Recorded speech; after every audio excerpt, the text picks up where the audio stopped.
Alright, magandang umaga mga kaibigan. Ako nga po pala ulit, DJ. At nandito pa rin tayo sa Kazakhstan ngayong araw. So, ngayong araw ay pang 4th day na namin dito. Ilang araw na lang, malapit na umuwi. Babalik na naman tayo sa realidad. Babalik na naman tayo sa 9 to 5 na trabaho. Magiging alipin na naman tayo ng salapi. Kaya i-enjoy na natin. So, minsan lang to sa ating talambuhay. Bago maulit to, kailangan ulit natin mag-ipon ng pera. So, hindi naman tayo mayaman. Kaya kailangan natin mag-ipon. Alright? Pero habang nandito tayo sa bakasyon, ay sulitin natin. So, ngayon, 4th day namin. Balak namin pumunta ngayon sa Green Bazaar and kumain siguro sa Navat Restaurant kung gugutumin kami sa labas, and Koktobe, punta na kami sa Koktobe, baka mag-rides naman kami doon sa Koktobe. Sabi nila maganda daw doon, sabi ng mga vloggers.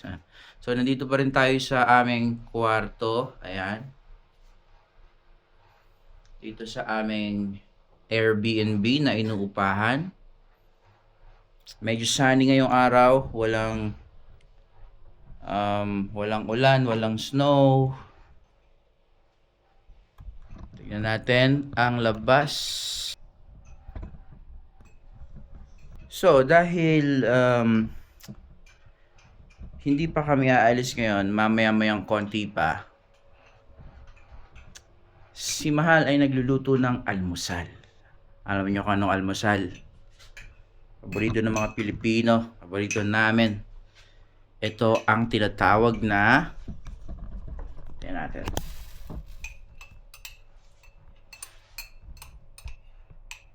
Yan ang tinatawag na champurrado de peligro. Ano ang partner ng champurrado? Siyempre, pumili tayo ng tuyo. Mula pa yan sa Dubai.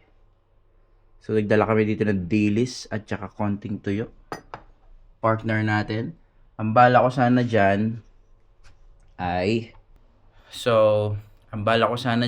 ay kakainin ko yung champurrado habang malamig yung panahon dito at habang nag-i-snow sa labas. Pero wala namang snow dito, kaya kain na lang.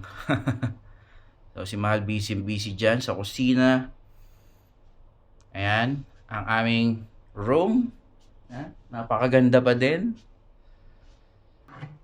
So, syempre, pag champurrado ang almusal, may kasamang Alaska. Ayan.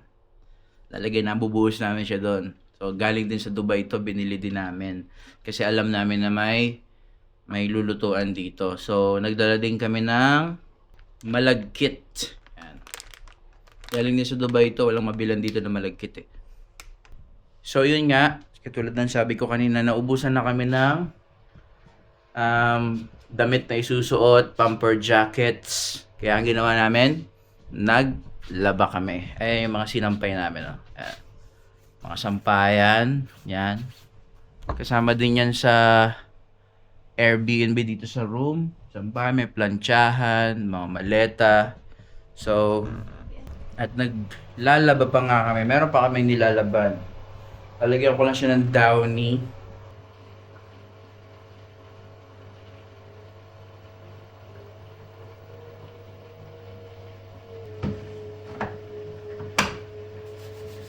Alright, so, excuse me.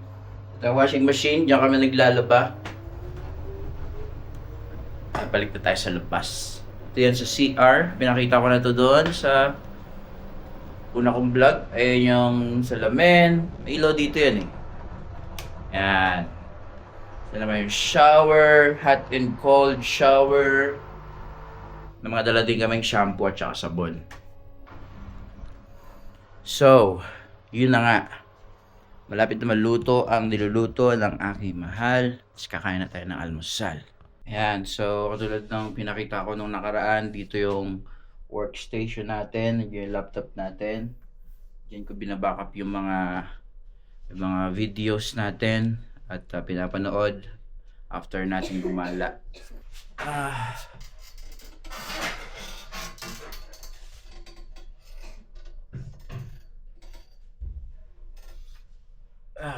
So, right.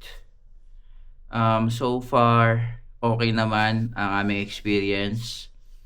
Pang-apat na araw na namin. Yung first day namin ay punta lang kami sa city, gala-gala lang. In-enjoy namin yung mga bahay-bahay, mga puno-puno, yung mga itsura ng surroundings. Second day, yon na-experience namin yung snow sa Shimbulak Mountain. First time namin maka-experience ng snow. At yung third day namin, Shimbulak ulit. Dahil isa sa pinakamaganda yon sa lahat dito kasi may snow. Pero yung third day namin, hindi na gaanong masaya kasi nakita na namin yung lugar. Tapos, yung narentahan namin na pang skate or pang ski ay sobrang bigat. Hindi kami marunong. So, hindi namin nagamit. Nakapag-picture lang kami doon. Pero okay lang, at least na-experience natin yung ganong sports kahit paglagay pa lang nung ski ay hindi namin malagay. So, yon fourth day, tamang chill lang. Tamang luto lang dito sa ating Airbnb, and then mamaya gagala tayo.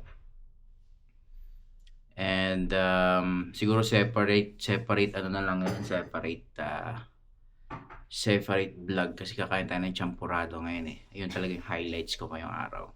Champurado with dilis and tuyo. Alright, so luto na ata yung niluluto ni Mahal. Baba na tayo ng champurado. Pero bago yan, magre-relax muna ako dito sa duyan. Masarap magkape dito tuwing umaga eh. Kita mo yung mga bundok. Yan dito sa may salamin, kita mo yung mga bundok. May mga yelo yung bundok. Hindi kasi kita dito sa camera eh. Ayan.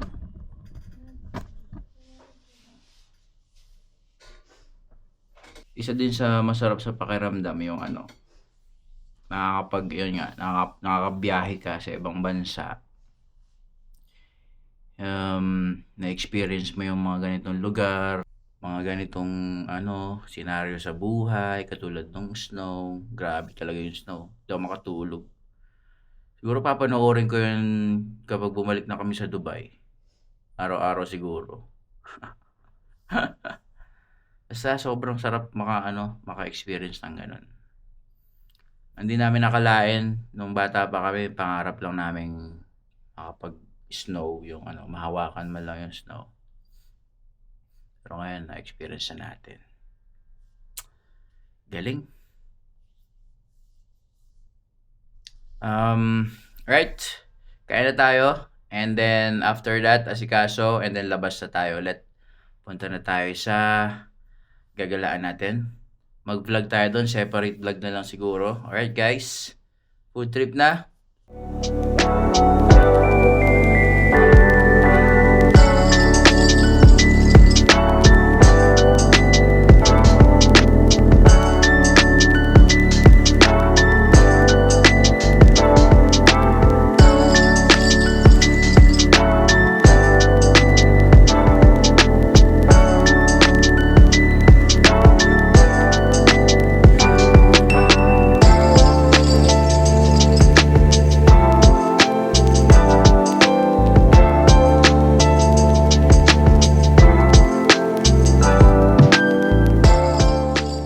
Mga kaibigan, luto na ang ating almusal. Niluto ni Mahal na may kasamang pagmamahal. May hotdog tayo, may itlog, may kasamang tuyo. Siyempre, champurado. So, doon pa lang sa Dubai, nagbalak na kami na magluluto kami ng champurado kasi nga malamig dito sa lugar na to. So, kailangan natin dalhin yung champurado sa malamig na lugar. Tulad na sinabi ko kanina, lahat ng ingredients ay galing sa Dubai, baon namin. Malagkit, yung champurado na yung cocoa, tuyo, tapos yung gatas, ayan, gatas. Konting gatas lang. Yan. Champurado na may konting gatas. Ay, sarap.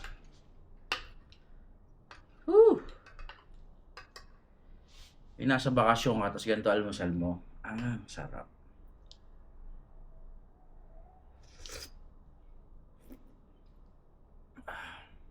Walang asukal. Walang asukal. Huwag na tayo mag-asukal.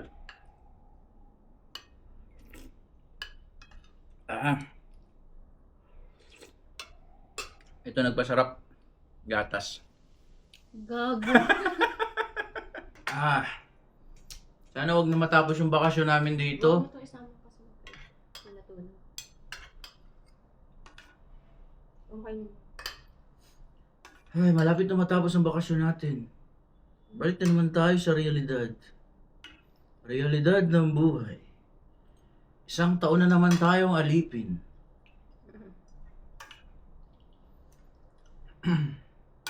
Kung marami lang kaming pera, mga kaibigan, matagal na namin itong ginawa eh. Kasi wala kami pera.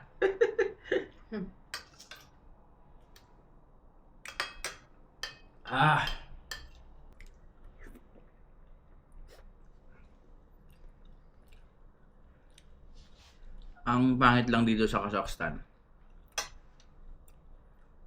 Wala siyang gaano Ang pangit lang dito sa Kazakhstan ay kami.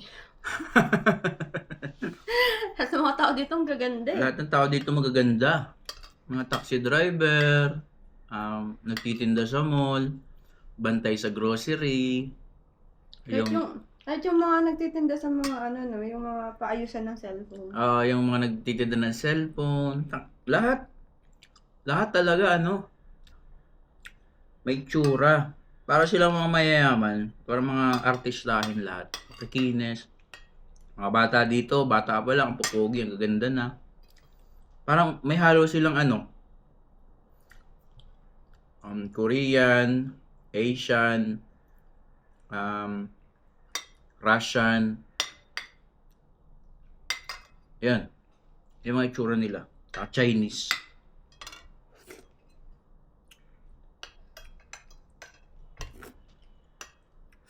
Ang sinasabi kong pangit lang dito, walang mabilhan ng ng mga tulad nito, mga Filipino, bigas, ganon. Di ko alam kung may tinda sa iba, pero wala kang makita sa grocery na bigas. Bigas, yung mga Asian foods, mga ganon. Meron siguro Korean, ganon. Pero yung sa atin, mga Thailand or Philippines, yung mga doon sa banda sa atin, wala eh. Kasi yung tinda. Siguro dahil malayo na. Sa Dubai kasi, malayo din yun sa Pilipinas, pero maraming Marami kasing OFW sa Dubai. marami kasing Pilipino sa Dubai. Dito kasi wala. Kahapon pala may nakasabay kaming dalawang Pilipino. First time din nila dito. Nakakwentuhan namin sa cable car.